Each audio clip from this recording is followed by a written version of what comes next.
9/11.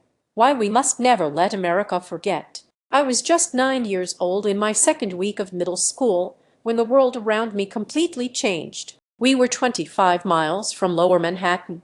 I vividly remember sitting on the carpeted floor of our homeroom. The principal's aide brought a note to our teacher, who read it aloud with a confused expression. She spoke of a tragic accident involving a plane, completely unaware that the very aircraft she described had flown just miles from our school along the Hudson River moments before. We soon learned this was no accident. We were too young to grasp the full magnitude of what was unfolding, but old enough to sense that something profoundly wrong was happening. For millennials, that day divided our lives into a distinct before and after. There's an innocence in the photographs and memories from before 9/11 that's hard to articulate. The faces, the streets, they look the same, yet everything feels different because we now know what they couldn't possibly imagine was about to unfold. In the weeks and months following that tragic day, everything changed. We remember the anthrax scares, the drastic new airport security measures,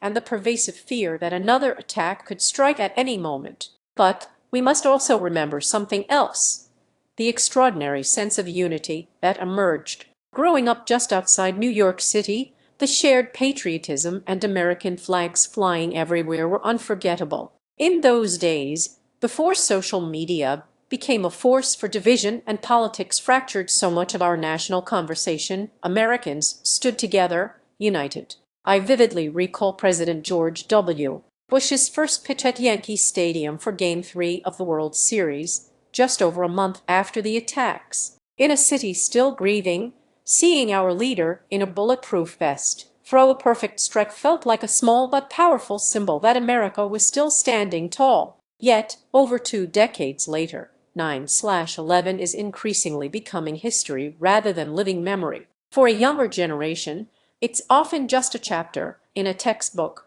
or, even worse, fuel for internet conspiracy theories, memes, and insensitive jokes. We simply cannot let that happen. As the last generation with first-hand memories of that day, it's our duty to remind younger Americans of the extraordinary acts ordinary people performed when confronted with the unimaginable. If you visited any of the 9/11 memorial sites in New York at the Pentagon or the Flight 93 National Memorial in Shanksville, Pennsylvania, you understand exactly why remembrance is so vital. Nearly 3,000 people died.